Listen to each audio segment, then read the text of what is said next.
See, our minds have become messed up, and they're now filled with pollution. TV screens and magazines, we're beginning to look for a solution. Plastic surgery, diets, and pills, but still not seeing any form of improvement. We've stacked up all these dollar bills, but still not sure what to do with them.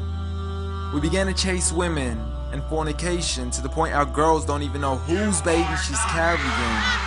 We're so afraid of commitment, but have no problem with damaging. She has your kids now, but you're still not even contemplating the possibility of marrying. See, this is what happens when we neglected Allah's best examples. You called her Mary, we call her Maryam. A woman who was perfect since birth, the best to walk the skies and the best to walk the surfaces of earth. The most exalted of all women, that's why she was dedicated an entire chapter in the Holy Quran, the final revelation in which there'll be none after. She was the best of all women, and to society she should be leading the way. I mean, that's why our women be dressing like her, because just like Mary, when Allah decrees something, we hear and we obey. See, Mary used to cover up. Despite everything they used to say, she would hide in hibernation, and to Allah she would pray. And when she was visited by angels in the form of men, she said, if you fear Allah, you would go away, because in the presence of men, she would not stay. But anyways, today we're taught to be against segregation before in support of all forms of liberation. To free yourself from the clothes that only lead to your degradation. Why do you gotta cover your face for? We gotta see your identification. But little do they know her identity's right there. A woman who fears Allah and commits to her religious obligations. See, I respect all women too, because that's what my religion teaches. To lower your gaze when you're walking, there's no need to check out every second woman's features. There's no need to even shake another woman's hand, because in reality, there's only one reason why a guy would be pleased to meet you.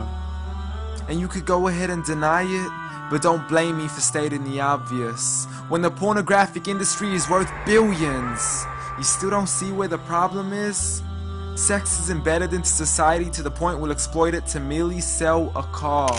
So you can act like this is all new to you, but you know for a fact how innocent we really are. I mean, just look at the simplistic way we're taught to dress. It's like if you dress less, then you're destined for success. You then force your women into heels and have the nerve to say that we oppress. You got it to dress up tightly, like it's an opportunity. But every time we lose our minds, it's like, see what these ladies do to me? But I'm not blaming it on the women, because we too have responsibility. Prophet Muhammad ﷺ said the best of men is he who is best in his character, and the best of them is he who is best to his lady after he married her. He was the best to his wives. I mean, just take a look at Aisha. He compete with her in races and smile just to make her happier. So when you do marry, do so with the intention of paradise is where you plan to carry her. But before you plan to carry her to the altar, maybe you should alter your decision. Cause if the only reason you're marrying her is for the outside, then realize you're gonna be locked inside of a prison. For that reason, Prophet Muhammad ﷺ said marry for 4: beauty, family, status, but most importantly her religion. Because a woman without religion is a woman who could do with a bit of extra wisdom. We're meant to grow old together, mercifully, so we can be protected under Allah's supervision. But relationships are a mess, and there's no guarantees you're gonna be a survivor. So be kind to her, and know that Allah will be kinder. Be a man who stands in front, but also a man who can stand beside her. And if you're still looking for that good girl, don't go chasing after behind her. Rather search to find Allah first, for once you find Him, you're guaranteed to find her.